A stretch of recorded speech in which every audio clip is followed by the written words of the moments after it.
Saul pobije Amalike od Avile do Sura koji je prema Misiru i uhvati Agaga, cara Amaličkoga živa, a sav narod njegov pobije oštrije mačem. I Saul i njegov pošteđe Agaga i najbolje ovce, pazite, i najbolje volove, i ugojenu stoku i jaganjce, i sve što bijaše dobro, i ne htješe pobiti, nego što bijaše zlo, i bez cijene ono samo pobiše. Zato dođe riječ Gospodnja Samuilu govoreći: kajem se što sam Saula postavio care, jer je odstupio od mene i nije izvršio mojih riječi. Rasrdi se Samuilo vrlo i vikaše na Gospodu svu noć, i ustavši rano Samuilo pođe do Saula i javiše Samuelu govoreći: Saul dođe u Karmil, i ono podiže sebi spomenik, pa se vrati odande i otide dalje i siđe u Galgal. Kad Samuilo dođe k Saulu, reče mu Saul: blagosloven da si Gospodu, izvršio sam riječ Gospodnju. Samuilo reče: kakva je to bleka ovaca u ušima mojim i rika volova koje čuje. A Saul reče: od Amalika dognaše ih, jer narod pošteđe najbolje ovce i najbolje volove da prinese na žrtvu Gospodu Bogu tvojemu, ostalog pak pobismo kao prokleto. A Samuilo mu reče: stani da ti kažem što mi je rekao Gospod noćas. Reče mu: govori. Tada reče Samuil: nisi li bio mali sam u svojim očima, pa si postao glava plemenima Izraeljem, i Gospod te pomaza za cara nad Izraelom, i Gospod te posla na ovaj put i reče: idi pobi grešnike Amalike i vojuj na njih dokle ih ne istrebite. Zašto dakle ne posluša glasa Gospodnje, nego se naklopi na plijen i učini zlo pred Gospodom? A Saul odgovori Samuilu: ta poslušao sam glas Gospodnji, išao sam putem kojim me poslao Gospod i doveo sam Agaga, cara Amaličkoga, Amalike sam istrijebio, nego narod uzeo od plijena ovce i volove najbolje između prokletije stvari. Pa oslušajte ovo: najbolje od prokletijih stvari da prinese na žrtvu Gospodu tvojemu Galgalu. A i Samuilo reče: zar su mile Gospodu žrtve, paljenice, prinosi, kao kad sluša glas njegov? Gle, poslušnost je bolja od žrtve i pokornost od preteline ovnujske, jer je neposlušnost kao grijeh od čaranja i nepokornost kao sujeverstvo i idolopoklonstvo. Odbacio si riječ Gospodnju, zato i on tebe odbacio da ne budeš više car. Amin. Ima tu još ali pazite sad, mi tako često pravimo kompromise, pa radimo ono najbolje od tih prokletije stvari. Kao navodno da će oni sad to da prinose žrtvu Gospodu, a zapravo će da se posle to žrtve nabucaju, da pojedu te ovnove i to što su navodno žrtvovali. Uzeli su ono najbolje, taj plijen za sebe, i ostavili su, znači, cara ovoga. I zna se posle kroz istoriju da Amalici su opstali kao narod i posle su stotinama godina ratovali, pa do današnjih dana. Otprilike to vam je danas Arabija i taj dio koji vidite da Izrael do današnjih dana bije bitku sa tim narodima. Samo zato što se nisu išli u beskompromisnu, da kažem, borbu.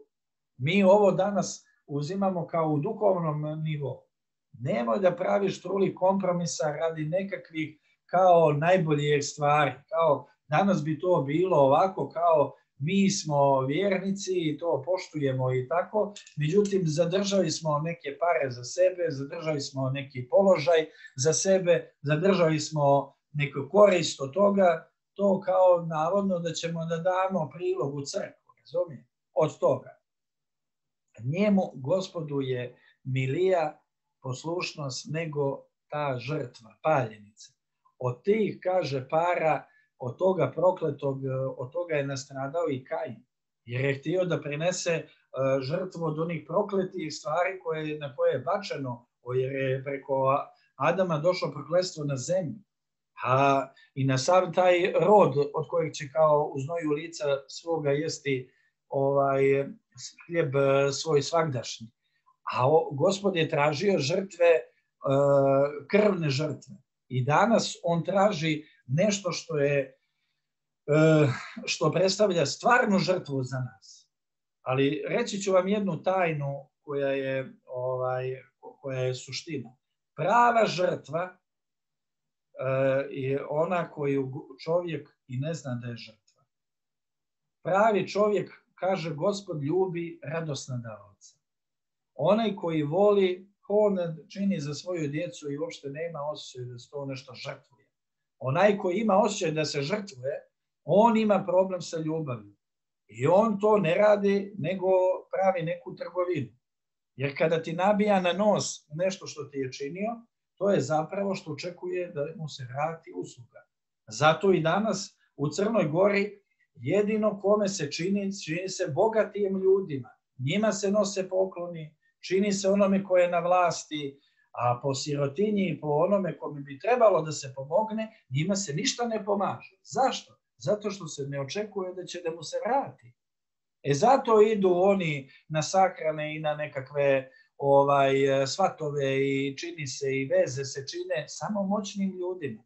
Zato što znaš da navodno će ti biti neka situacija kad će tebi nešto trebati, pa ćeš ti po osnovu onoga što si do sada davao i ulagao u to, doći tome čovjeku pa da tražiš uslugu nazad. A znači ti nisi činio milosrđe. Ti si, brate, se bavio nekakvom trgovinom, ulaganjem u svoju neku perspektivu. I tvoja ljubav nije ljubav, nego je neko kalkulisanje, neka investicioni razvoj. Fond za investicioni razvoj. To je današnje neko davanje ljudima. I kada ti hoćeš da činiš tako da svi znaju da si činio, ti zapravo si samo platio malo skuplje reklamu. Jer hoćeš da se reklamiraš, da popraviš svom neki imidž u društvu i to, i ta tvoja žrtva, i to navodno nije žrtva, nego investicija. Evo svi koji se bave ekonomijom, malo sam se bavio time, reći će vam da je marketing investicija, a ne trošak. Znači, nije si ti se, prijatelju, istrošio, nego si se uložio. Zato što ti od tog nekoga javnog mnjenja i toga zavisi sutra glasanje, možda zavisiti nekakva popularnost svojih proizvoda i usluga i zato se ti odvažuješ na neko milosrđe. A zna Gospod sve. I zato mu je milije to milosrđe nego žrtva. Milije mu je poznanje Gospoda nego paljenice. Šta ti znači što kaže, ja sam, kaže, išao i palio sam svijeće u svaku crkvu gdje sam bio. A zar se u crkvu ide da bi se palile svijeće? A ti, prijatelju, ne znaš za svih 7 sakramenata koji treba da se participiraš u crkvi. Ako nemaš dio sa Gospodom, teo što ti prinosiš nekakve svijeće i tamo dao si euro za nekakve svijeće pa si ih zapalio, nema, to možeš ti kući, to možeš bilo gdje. Ali ako jedino kada ulaziš u sakramente, krštenja, pričašća, kumstva ili svještenstva ili sve ono što je zapisano da imaš dio i zajednicu sa Gospodom, samo onda se to tvoje broji. Jer ti ako nemaš dio na trpezi Gospodnja, ti nemaš dio sa Gospodom i reći će ti jednog dana, iš od mene, ja te nikad nisam ni poznavao. Zato što nisi bio spreman na ono što podrazumijeva pristupanje stolu Gospodnje, a to je preispitivanje srca naših, preispitivanje stvarnih motiva našeg davanja. Zašto nešto činimo pa pričamo na sav glas? Zato što smo što žalimo. Znate, ja sa gađenjem vidim po društvenim mrežama, to je baš onako rašireno kada kažu žao mi je što sam činio dobro, a on je žali što je ovome činio. Prijatelju, ti ne bi žalio da su tvoji motivi davanja bili ispravni, nego si ti davao sa nekim očekivanjem. I to se očekivanje tebi nije ispunilo. Ti nisi sa svojim dobrom došao do ljubavi do koje ti je bilo stalo. Nisi svojim davanjem dobio nagradu koju si htio da zaslužiš. I znači ti nisi davao za Gospoda da bi neko dao kroz ono što ti činiš da bi dao slavu Gospodu, nego si gledao da nađeš slavu ljudsku i da nađeš ljubav i prihvaćenost i u najmanju ruku neku vrstu kompenzacije za sva tvoje davanja. Znači, tvoje dobro nije dobro. I tvoje dobro nije ispravno.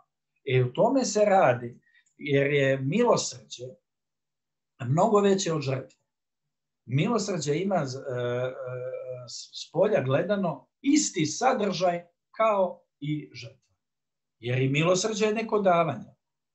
Znači, ti isto daješ. Ali šta je razlika isto? Ovaj daje i kaže ja se žrtvujem, a ovaj daje i čini Gospodu, ima tu ličnu satisfakciju i on je već zadovoljen svojim davanjem. A nije uskraćen svojim davanjem. Znači, nema osjećaj da davanjem gubi, nego ima osjećaj da se davanjem ispunjava. O tome se radi. I znajte, postoji jedna fina definicija koja je razlika između milosti i blagodeti. Blagodet je, kaže, kada daš nešto što ovaj drugi nije zaslužio. A milost je kad mu ne daš ono što je zaslužio. Odnosno, kada ga ne snađe ono što je zaslužio. Milost čini neki, ima otpusti, onaj milost čini predsjednik, kad nekoga tamo oslobodi 30% služenja kazne. Znači, ti si, prijatelju, zaslužio da si još jednu godinu robije. Ali ja ti danas činim da dobiješ nešto što nisi zaslužio. O tome je razlika. A blagodet je kad ti daješ i ne gledaš. Kada ti daješ i onome koji ti čini dobro i onome koji ti ne čini dobro. Zato što ti je Gospod stavio na srce. I to čovjek treba da radi sa mudrošću.